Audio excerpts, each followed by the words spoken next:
الحمد لله رب العالمين الصلاة والسلام عليك يا سيدي يا إمام الأنبياء والمرسلين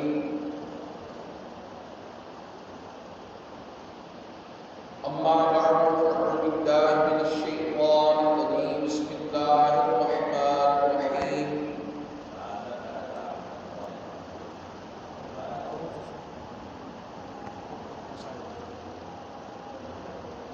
إنما وليكم الله ورسوله والذين آمنوا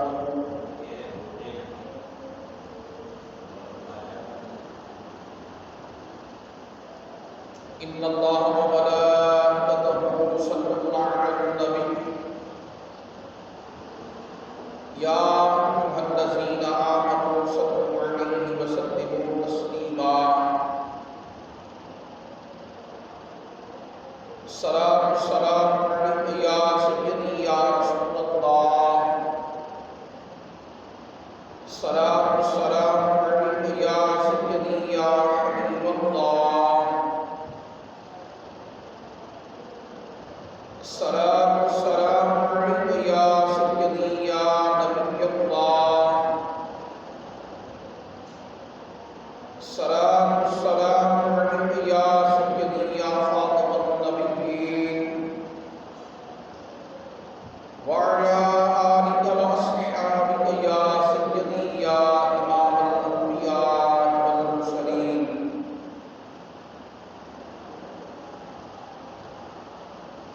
رب اشرح لي صدري ويسر لي أمري واحلل عقدة من لساني يفقهوا قولي رب زدني علما رب زدني علما رب زدني علما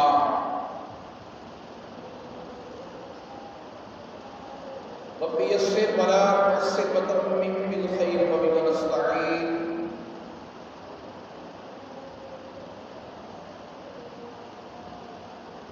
برغ العلا بجماله كشف الدجى بجماله حسنت جميع خصاله صلوا عليه وآله يا صاحب الجمال ويا سيد البشر من وجهك المنير لقد نور القمر لا يمكن الثناء كما كان حقه بعد الهدى وظلمه السمع بصر يا رسول الله انظر حالنا يا حبيب الله اسمع قولنا اننا في بحر من مغرم خذ يدي سهلنا اشتاقنا امدادكم امدادكم ازرجهم آزادكم در دین دنیا شادکم یا موفع المستقیم بگرداب برا افتاد کشتی ضعیفان شکستانہ کشتی حق خواجہ عثمان ہارونی مدد کن مدد کن مدد کن یا معین الدین رشدی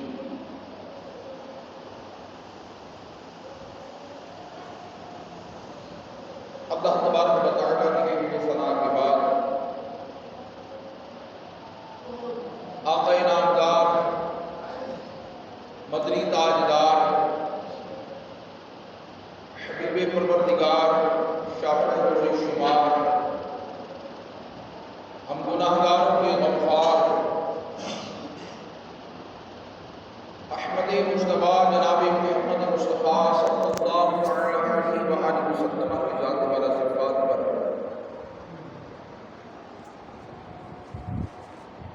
ہدیت السلام پیش کرنے کے بعد قرآن مجید فرقان حمید کی بہت ہی بابرکت بڑی باعظمت آیے کریمہ تلاوت کرنے کا شرف حاصل ہوا.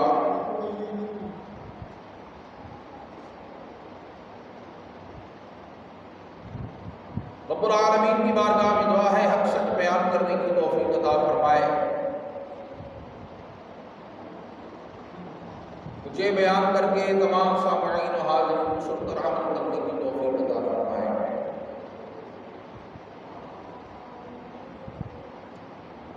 الحمدللہ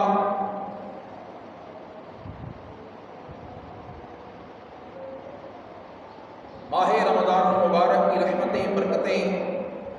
جاری و ساری ہیں۔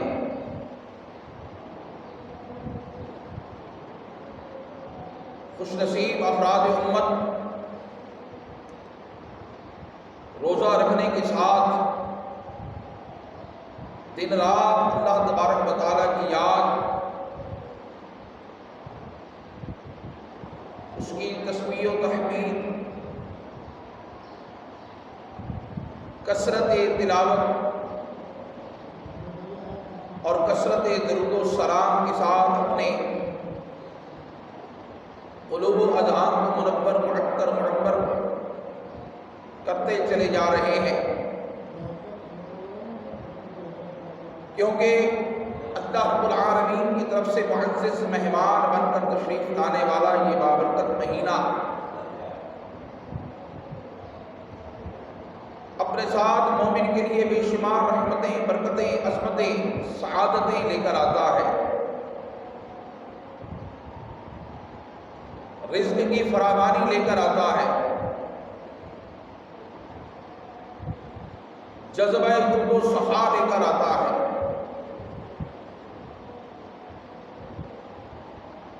اور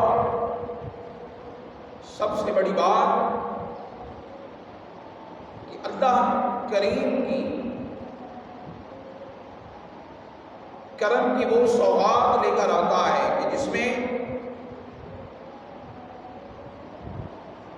مومن کا نہ صرف رزق بڑھتا ہے بلکہ مومن کے عمل کا اجر بھی بڑھتا ہے۔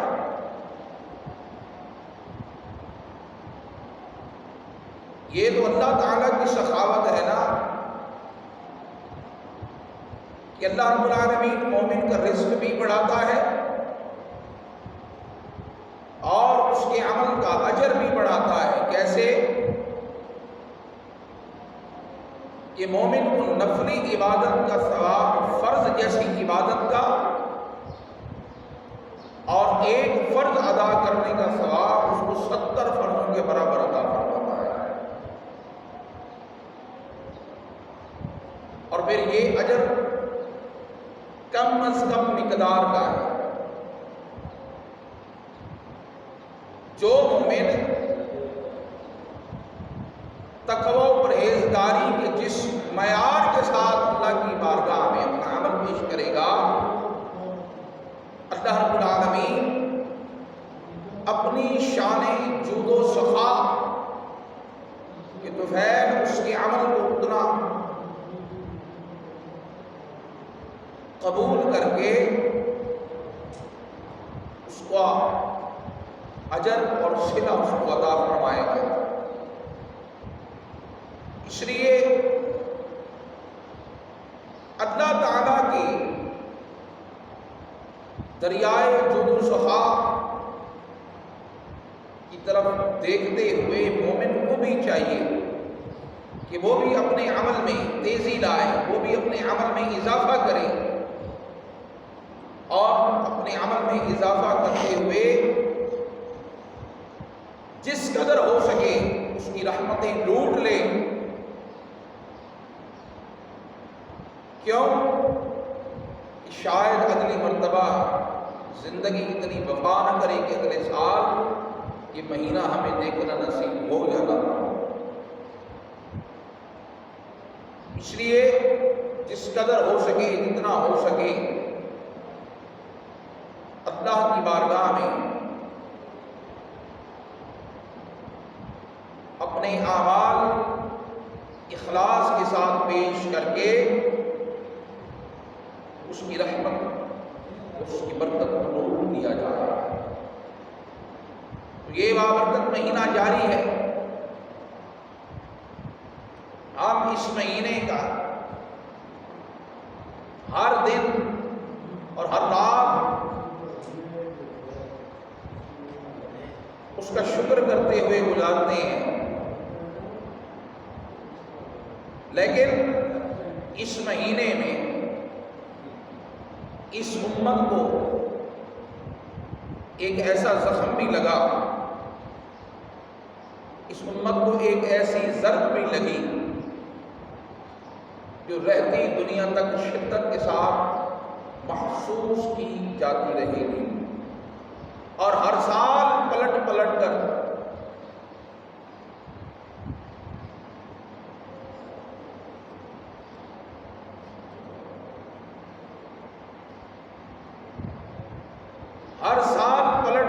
اس مہینے میں جب یہ تاریخ آئے گی تو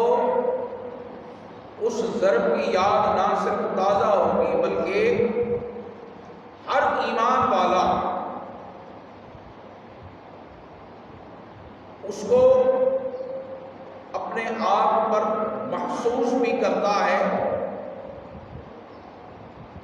اور تعلق کی بنا پر اس کے لیے اپنے آنسو بھی بہاتا ہے۔ وہ ضرب اور وہ تکلیف زوج بطول داماد رسول ابو الحسنین مولا مشکل کشا تاجدار العطا سیدنا علی المرتضی رضی اللہ تعالی عنہ کی شہادت ہے۔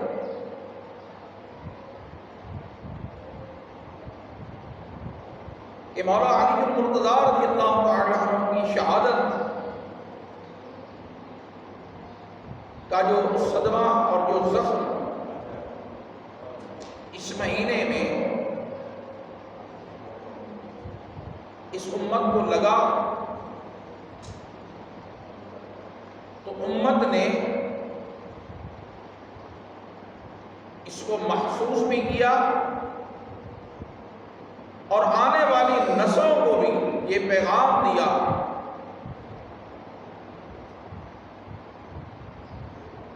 کہ مولا کی ذات نبی کے بعد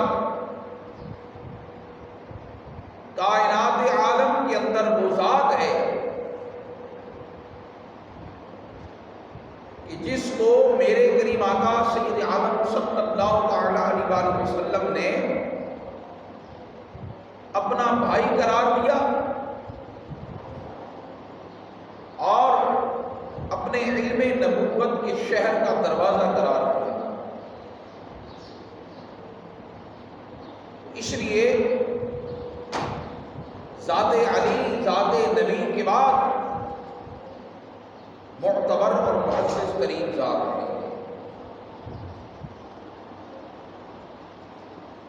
اللہ رب العالمین اپنے کلام میں ارشاد فرماتا ہے کہ انما ولیکم اللہ ورسولہ والذین آمنوا،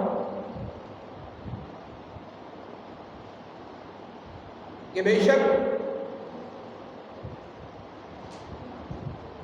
اللہ تعالیٰ تمہارا ولی ہے، اور پھر اللہ کے بعد اس کا رسول، اور پھر ایمان والے۔ اللہ تعالیٰ نے مومنوں کو اپنا ولی قرار دیا، اپنے رسول کو مومنوں کا ولی قرار دیا، والذین آمنوا، اور ہر صاحب ایمان جس کو بھی اللہ رب العالمین نے ایمان کی نعمت سے نوازا ہے، وہ دوسرے ایمان والے کا ولی بھی ہے، دوست بھی ہے،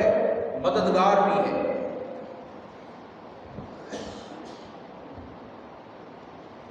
اب یہاں پر لفظ ولی قرآن پاک میں جہاں بھی آیا ہے، ہر مقام پر اپنی ایک منفرد شان کے ساتھ آیا ہے، لیکن ہر مقام پر منفرد شان کے ساتھ جب وارد ہوتا ہے تو وہاں پر اپنا ایک الگ معنی بھی بیان کرتا ہے۔ اس لیے لفظ ولی کے صرف ایک معنی پر ہی اڑ جانا یہ اکتفا کر لینا یہ بذات لفظ علی کی شان کے خود خلاف ہے۔ اگر آپ اللہ تعالیٰ کی توفیق سے قرآن کو گہری نظر سے پڑھیں، اللہ تعالیٰ آپ کو قرآن کے سمندر میں جب متزن ہونے کا موقع عطا فرمائے تو آپ دیکھیں گے کہ لفظ ولی ہر مقام پر اپنا ایک الگ معنی بیان کرتا ہے، ایک نئی شان کے ساتھ۔ اس لیے ولی کے لفظ پر، ولی کے لفظ کو صرف علی کے ساتھ جوڑنا، علی کے ساتھ لفظ ولی کا جوڑنا یقیناً شان علی کو بڑھاتا ہے، لیکن ہر مقام پر لفظ ولی مولا علی کے لیے لینا یہ مولا علی کی شان کے بھی خلاف ہے اور لفظ ولی کے معنی کو بھی بگاڑ دیتا ہے۔ اب جیسے مثال کے طور پر اللہ رب العالمین کلام پاک میں ایک جگہ پر ارشاد فرماتا ہے کہ اللہ ولی الذین آمنوا یخرجهم من الظلمات الی النور، کہ اللہ ولی ہے ایمان والوں کا، تو پھر جب وہ ان کا ولی جہاں پر ہمارا مددگار ہے تو وہ ان کی مدد کیسے کرتا ہے کہ وہ انہیں کفر اور شرک کے اندھیروں سے نکال کر نور ہدایت کی طرف لے جاتا ہے۔ اب یہاں پر تو یہ معنی ہو گیا، لیکن اگر اب اس کا ایک منفی معنی لیا جائے کہ والذین کفروا اولیاؤہم الطاغوت، کہ وہ لوگ جو کافر ہیں ان کے مددگار شیاطین ہیں۔ اب حالانکہ شیاطین کے لیے بھی لفظ ولی، ولی کی جمع اولیاء استعمال ہوا ہے، اسی طرح متعدد مقام پر لفظ ولی شیطان کے لیے بھی استعمال ہوا ہے، برا مددگار، برا ساتھی، برا ہمنشین۔ اس لیے سمجھنے کی ضرورت ہے۔ قرآن پاک کی جب بھی کوئی آیت پڑھی جائے تو صرف اس ایک آیت کے معنی اور مفہوم کو نہیں لیا جاتا، بلکہ پچھلے پورے مضمون کو سامنے رکھ کر اس کا ترجمہ اور تفسیر کی جاتی ہے، سیاق و سباق کو ملا کر ترجمہ اور تفسیر کی جاتی ہے کہ یہاں پر مضمون کون سا چل رہا ہے، کس موضوع پر بات ہو رہی ہے، کن لوگوں کا ذکر ہو رہا ہے۔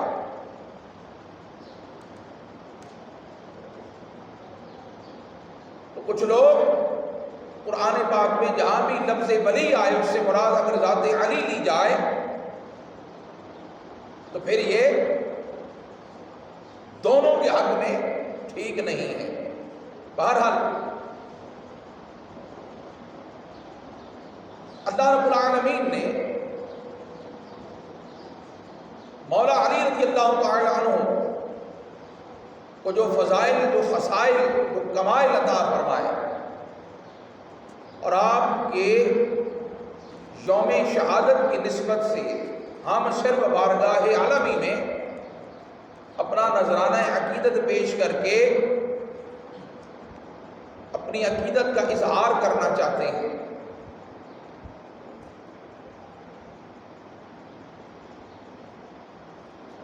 آپ کی والدہ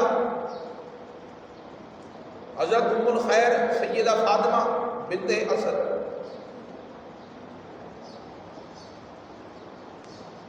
کعبہ معظمہ کے صحن میں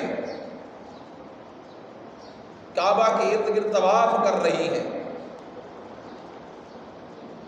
آپ کو بھی پتا ہے، آپ کے خاندان کو بھی پتا ہے کہ آپ کے عمل کے آخری دن چل رہے ہیں۔ آپ طواف کر رہی ہیں کہ دوران طواف ہی بچے کی ولادت کے آثار نمودار ہوئے۔ اب میلے کی طرح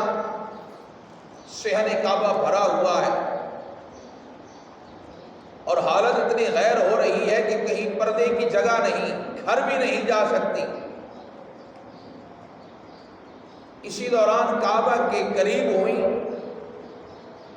جب کعبہ کے قریب ہوئی تو اچانک دیکھا کہ کعبے کی دیوار کھل رہی ہے،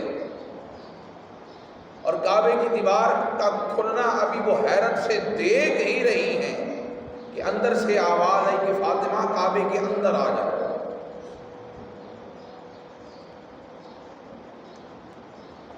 سیدہ بغیر سوچے سمجھے کعبے کے اندر چلی گئیں، کعبے کی دیوار خود بخود مل گئی، اور کعبے کی دیوار جب ملی اس کے فوراً بعد مولا علی کی ولادت ہو گئی۔ اب حالانکہ ایسی صورت میں ایک تو عام حکم ہے کہ عورت مسجد میں داخل نہ ہو، لیکن ایسی صورت میں تو بالکل ہی قطعاً منع ہے۔ لیکن اس وقت کعبے کا حکم چونکہ حرم کا تھا، لیکن چونکہ مسجد تو بعد میں وجود میں آنے تھی نا، اسلام کے بعد،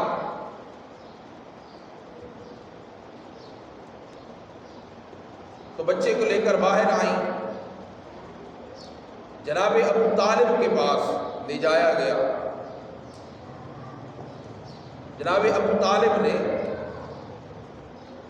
ہاتھوں میں اٹھایا اور زید نام رکھا۔ آقا علیہ السلام کو اطلاع دی گئی کہ آپ تشریف لائے، آپ کو بتایا گیا کہ بچہ بالکل صحیح ہے، تندرست ہے، تمام اعضاء پورے ہیں، لیکن اپنی آنکھیں نہیں کھول رہا۔ آقا علیہ السلام نے فرمایا کہ بچہ مجھے دیا جائے۔ آقا علیہ السلام نے بچے کو اٹھایا، جو ہی آپ نے اپنے ہاتھوں میں علی کو اٹھایا، آپ نے آنکھیں کھول دی۔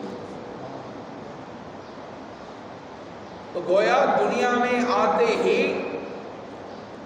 آپ نے اپنے والدین کا چہرہ دیکھنے کے بجائے ذات مصطفیٰ کے چہرے کو دیکھا۔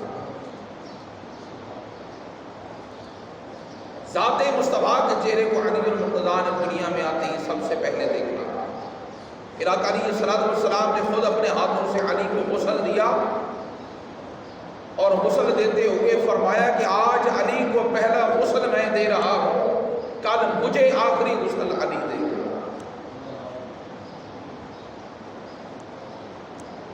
پھر جناب ابو طالب سے پوچھا کہ آپ نے بچے کا نام کیا رکھا ہے؟ تو انہوں نے بتایا کہ میں نے زید نام رکھا ہے۔ تو آپ نے فرمایا کہ نہیں،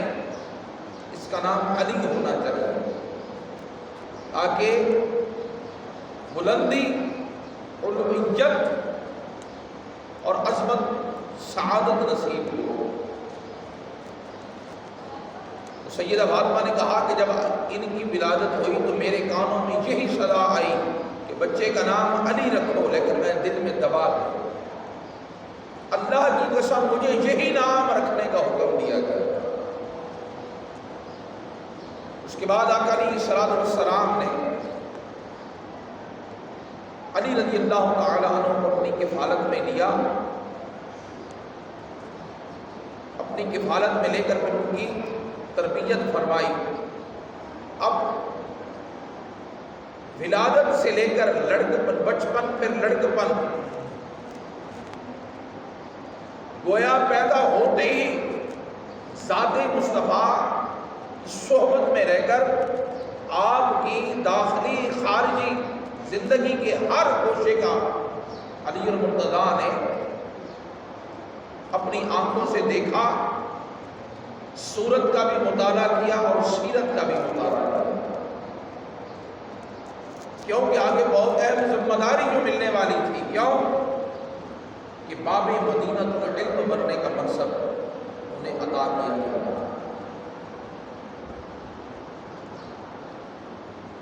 آقا سید عالم صلی اللہ تعالی علیہ وسلم نے جب اعلان نبوت فرمایا، پہلے فردن خفیہ طریقوں سے تبلیغ ہوتی رہی، پھر حکم ہوا کہ اپنے قریبی رشتہ داروں کو ڈرایا جائے، اور رشتہ داروں کو دعوت دی گئی۔ اب جب رشتہ داروں کو دعوت دی گئی، قریبی خاندان والوں کو، تو آقا علیہ الصلوۃ والسلام نے حضرت علی رضی اللہ تعالیٰ عنہ کو ہی مقرر کیا کہ جن جن افراد کو بلانا ہے ان افراد کو دعوت دی جائے۔ جب افراد اکٹھے ہو گئے، انہیں کھانے میں دودھ اور گوشت پیش کیا گیا۔ جب افراد کھانا کھا چکے تو آقا علیہ الصلوۃ والسلام اس سے قبل کی گفتگو فرمائے۔ بدبخت ابو لہب کھڑا ہوا اور اس نے ایک ہنگامہ برپا کیا۔ آقا علیہ الصلوۃ والسلام گفتگو نہ فرما سکے، لوگ منتشر ہو گئے۔ کچھ دن کے بعد پھر دعوت کا اہتمام کیا گیا، لوگ اکٹھے ہوئے، انہیں کھانا پیش کیا گیا۔ تو اب کی بار جناب ابو طالب نے کہا کہ اگر اس بار عبد العزیٰ یعنی ابو لہب، جس کی کنیت تھی ابو لہب، نام اس کا عبد العزیٰ تھا، اگر کوئی بدتمیزی کرے گا یا بد نظمی پیدا کرے گا، بدمزگی پیدا کرے گا، تو پھر اس کا جواب اس کو میں خود دوں گا کہ وہ میرے گھر میں آئے اور میری دعوت کو بگاڑ کے چلا جائے۔ پہلی بار بھائی ہونے کے ناطے اس کو برداشت کیا، لیکن اب کی بار نہیں۔ اگر اس نے آپ کی بات میں خلل ڈالا تو پھر اس کو اس کے مزاج یا اس کی بات کے مطابق اس کو جواب دیا جائے گا۔ لوگ اکٹھے ہوئے، کھانا پیش کیا گیا۔ اب آقا علیہ الصلوۃ والسلام گفتگو کرنے کے لیے کھڑے ہوئے تو اس نے پھر بولنا چاہا، تو جناب ابو طالب نے اس کو گریبان سے پکڑا اور محفل سے باہر لے گئے۔ پھر اس کو سمجھا بجھا کر واپس لائے۔ آقا علیہ الصلوۃ والسلام نے گفتگو دی، اپنا پیغام نبوت ان لوگوں کو بتایا، ان لوگوں کو سنایا، اور پیغام نبوت کی تکمیل کے لیے اپنے خاندان سے، رشتہ داروں سے مدد طلب کی کہ اللہ کی راہ میں کون میرا مددگار ہے، اللہ کی راہ میں کون میرا مددگار ہے۔ تو ان میں سے کوئی شخص بھی ذمہ داری لینے کے لیے کھڑا نہ ہو، کسی بھی شخص نے آپ کے ساتھ دینے کی حامی نہیں کی۔ جب تمام لوگ سر جھکا کر بیٹھ گئے تو 10 سال کی علی المرتضیٰ اٹھ کے کھڑے ہوئے اور کہا کہ اگرچہ میری عمر تھوڑی ہے، میری جسمانی طاقت تھوڑی ہے، میرے بازو کی طاقت تھوڑی ہے، میری ٹانگوں کی طاقت تھوڑی ہے، میری ٹانگیں کمزور ہیں، لیکن اللہ کی راہ میں، اللہ کی ذات کے لیے اس مقصد میں آپ کا مددگار ہوں۔ تو 10 سال کی عمر میں بھی علی المرتضیٰ رضی اللہ تعالی عنہ نے آقا علیہ الصلوۃ والسلام کا ساتھ دینے کا عزم کیا۔ اس کے بعد پھر آقا علیہ الصلوۃ والسلام نے ان کی اس عقیدت اور محبت کو ایسا قبول کیا کہ پھر زندگی کے ہر مرحلے میں آقا علیہ الصلوۃ والسلام نے انہیں اپنی ذات کا قرب عطا کیا رکھا، حتیٰ کہ ہجرت کی رات جب اہل مکہ کی شدید مخالفتوں کے باوجود کئی نامور سردار اور کفار لوگوں کی امانتیں آپ کے پاس موجود تھیں، تو امانتیں لوٹانے کے لیے بھی علی المرتضیٰ کی ذات کا انتخاب کیا۔ آقا علیہ الصلوۃ والسلام نے امانتیں مولا علی کی سپرد کی اور حکم دیا کہ میرے بستر پر سونا، اٹھنا، امانتیں بانٹنا تب مدینے ہے۔ اتنا قرب ہے، اتنی شفقت ہے، اتنی محبت ہے۔ پھر آقا علیہ الصلوۃ والسلام تشریف لے گئے، بعد میں امانتیں سپرد کر کے آپ کی خدمت میں پہنچے۔ اس کے بعد میں پوری زندگی حضور کے لیے اپنی آپ کو وقف کیے رکھا، سوائے غزوہ تبوک کے، سوائے غزوہ تبوک کے آقا علیہ الصلوۃ والسلام کے ساتھ ہر غزوہ میں شریک ہوئے۔ آقا سید عالم صلی اللہ تعالی علیہ وسلم کی زندگی میں، اور جب بھی مولا علی کی ذات کا تذکرہ ہوگا، مولا علی کی ذات کا تذکرہ ہوگا، تو فتح خیبر کا حصہ، فتح خیبر کا باب اس ضرور بیان ہوگا کہ آقا علیہ الصلوۃ والسلام جب مدینہ منورہ سے غزوہ خندق کے بعد، غزوہ خندق کے بعد، غزوہ خندق کون سا؟ تیسرا بڑا غزوہ، کہ جب یہودیوں نے یہ سازش کی، اہل مکہ کو مدینہ پر حملہ کی دعوت دی کہ تم باہر سے حملہ آور ہو جانا، ہم شہر کے اندر سے ان پر حملہ آور ہو گئے، اس طرح مل کر مسلمانوں کو مٹا دیں گے۔ آقا علیہ الصلوۃ والسلام کو خبر ہوئی، آقا علیہ الصلوۃ والسلام کو خبر ہوئی، تو آقا علیہ الصلوۃ والسلام نے سیدنا سلمان فارسی رضی اللہ تعالی عنہ کے مشورے پر حفاظت کے لیے شہر کے گرد خندق کھدوائی۔ اب مدینہ سے باہر کوئی نہیں جا سکتا، نہ باہر سے کوئی اندر آ سکتا،